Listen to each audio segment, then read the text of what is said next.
Greetings in the name of Jesus Christ. Thank you for being my friend and also for listening to the few things that I normally share here on social media. May the Lord bless you, even as you listen to the word of God today. I just want to share something briefly, then I'm going to pray.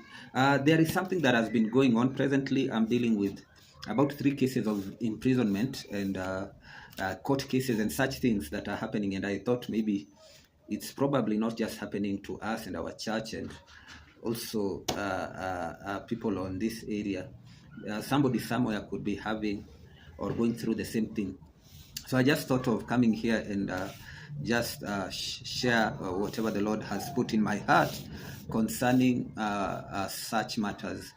It is very possible to have a court case, and it is very possible to even end up in jail for a month or for a year or for a decade.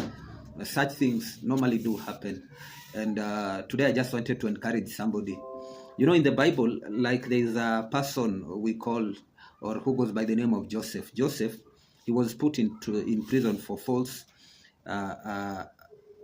accusation. He was accused falsely of assaulting Potiphar's wife. That story is in the book of Genesis chapter 39 all the way to chapter 49. Again, we see Samson, who was imprisoned for activities against the Philistines.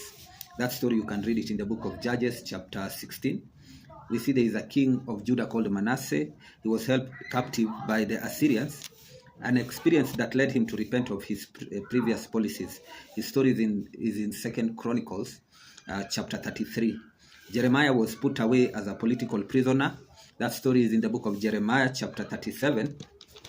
And chapter 38, King Jehoiachin of Judah, he was dethroned and put into prison by the king of Babylon. And eventually he got released. But his story is in the book of 2 Kings chapter 24 and 25. Jeremiah chapter 52 also narrates the same.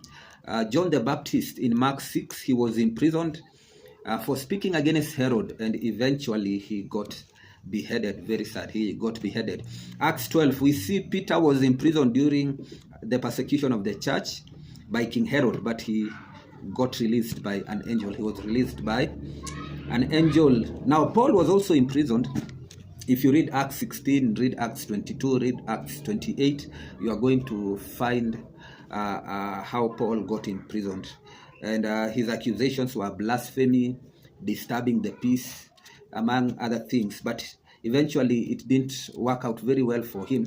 After many imprisonments, his death came from the same scenario of prison, where after being imprisoned he got beheaded. And it is a sad thing. Jesus himself got imprisoned, and after imprisonment he got executed. Now, if these are men of God and they are getting imprisoned, why would you think that such things are not here with us? It is very possible to have Christians that are in prison. There are people that you see in prison. Most of them, actually, some of them are not people that have committed the crimes that they say they have committed.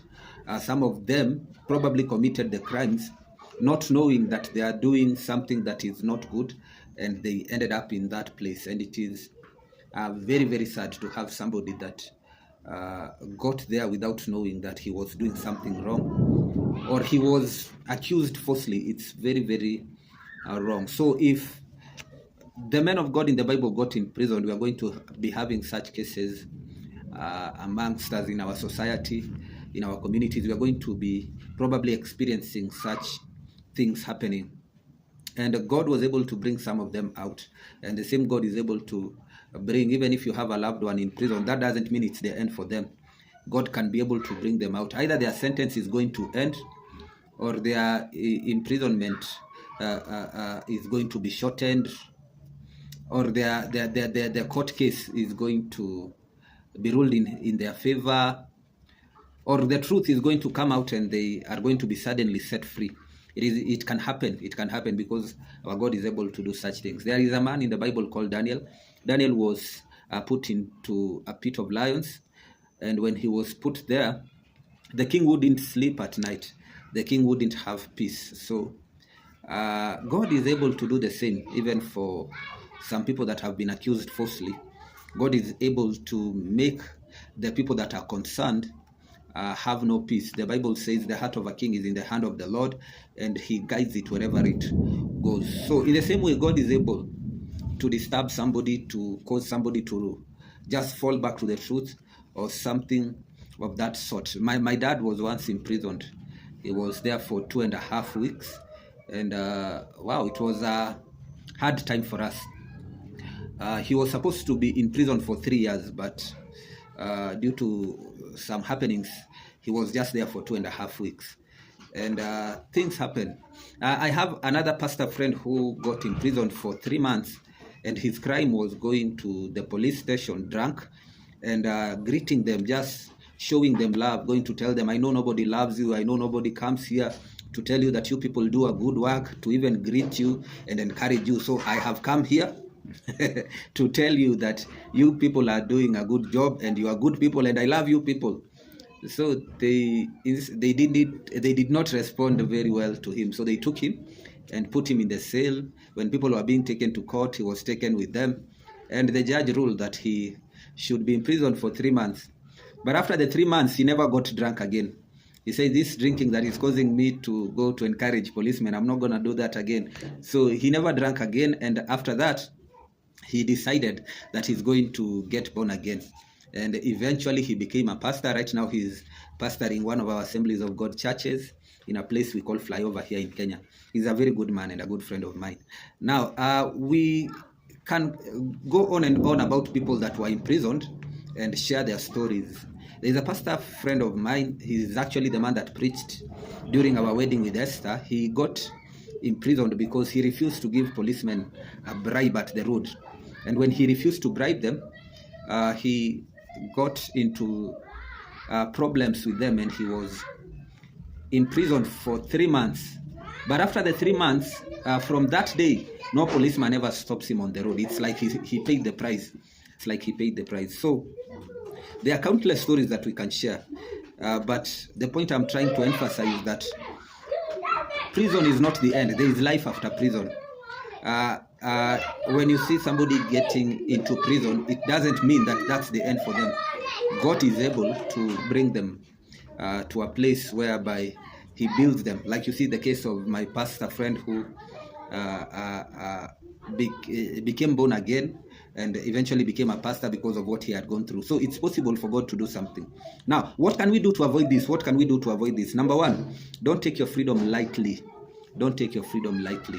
It is the hand of God at work in your life, and that is why you're free. You see, there are some people that are in prison, not because of what they did. They're in prison because of what somebody else did. They're in prison because a business partner did not like them. They're in prison because a neighbor never loved them, because there was somebody who is probably even a colleague or a friend or even a relative, even a child, even a spouse. These are people that are able to take you to prison just because of a disagreement or something of that sort. And it has not happened to you.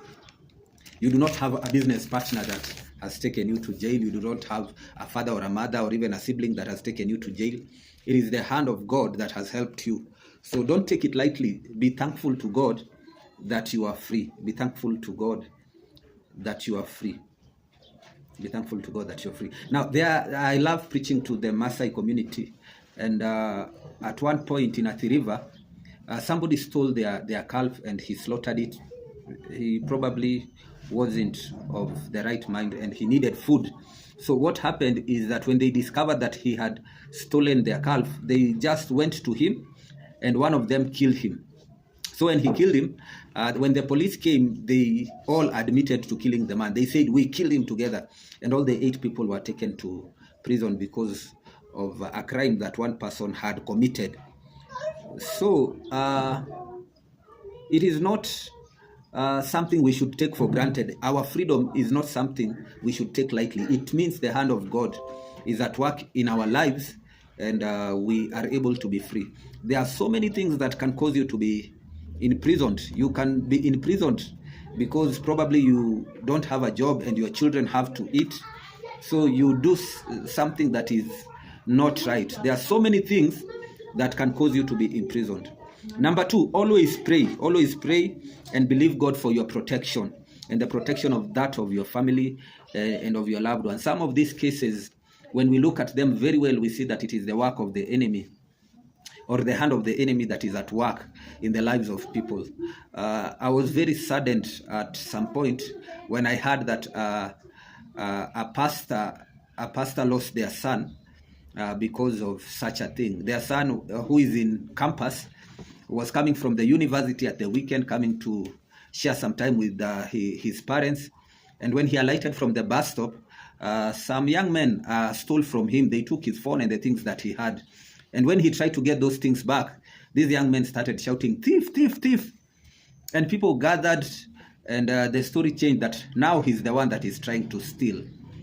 And you see, such things can cause somebody to end up at the wrong place. So in this case, he did not end up in the custody of the police. He did not end up in court. What these people did is they beat him up to death. It was a mob justice. It's a very, very sad story because this was a young man, a pastor's child, and he was coming from campus just to share some time with his parents, then go back to schooling. But we see he's coming to meet his death. That is the hand of the enemy. That is the work of the evil one. And it's a very, very sad story. When we say you're supposed to pray for your people, when we say you're supposed to pray for yourself, plead for the protection of God. Do it because the enemy is out there to kill. The enemy is out there to destroy. The enemy is out there to steal. Steal your peace. Steal your life. It is the enemy that wants your family to be vagabonds. It is the enemy that wants to destroy your house. It is the enemy that wants to kill you. So you have to know that there is a force that is fighting against you. And when you know that, you pray. When you know that, you pray. So the book of Psalms chapter 91 and verse 1 says, "He who dwells in the secret place of the Most High shall abide under the shadow of the Almighty." He shall abide under the shadow of the Almighty. That is something you can keep pleading and praying over your life and that of your loved ones. Number 3, Jesus said in Matthew chapter 5 verse 25, Matthew 5:25, "Agree with your adversary quickly while you are in the way with them, lest any time the adversary delivers you to the judge, and the judge delivers you to an officer, and he shall cast you into prison." Whenever there is a disagreement, try to agree with whoever is there. Whenever you see something that can cause somebody to get in prison, try to agree early, even before the police get there. And when the police take this person into their custody, try to end this thing in the police station. Don't let it go to the court, because when it goes to the court, it's going to be a totally different story. There you're going to be dealing with lawyers. You're going to be dealing with times and time frames. You're going to be dealing with judgments which you cannot be able to rule against or come against them in any other way. So the best thing you can do whenever there is a problem, try to sort it out before it goes to the next level. Try and sort it out before it goes to the next level. I am praying that God is going to help you, and I am praying that none of your loved ones will ever at any point end up in prison. And I'm also praying that if you have a loved one that is in prison, that God is going to protect them there. God is going to guide their path to God there in the name of Jesus Christ. And know that this is not the end. No, there is life after that. And know that even when they are in prison, it doesn't mean that their life is over. God can meet with them there, and they can still have a life even after prison. So may the Lord help us in the name of Jesus Christ. Let us pray. Loving Father, in the name of Jesus Christ, today we are praying for each and every person that has a case, a court case. We are praying that God of heaven, you may intervene on their behalf. We are also praying for any person that has been imprisoned falsely, and we are saying that God of heaven, help them, even them that committed a crime, but they never thought they would end up in that place. We're asking that, Lord of heaven, you're going to show them your mercy in the name of Jesus Christ, and you're going to help them. We pray that you're going to encourage even every family that has their loved ones in prison, and you're going to help them to know that it is not the end. You're going to help them, and you're going to continue fighting for them in the name of Jesus Christ. Even as they visit this person, even as they try to get them freed, we pray that, God of heaven, you are going to help them in the name name of Jesus Christ. I pray that you continue covering your people and helping them and keeping them far from this evil in the name of Jesus Christ. I thank you for your good and for there is none like you. It is in Jesus' name we pray and believe. Amen and amen. May the Lord bless you. May the Lord keep you. May the Lord make his face to shine upon you, and may the Lord give you peace today and forevermore. Amen. Thank you.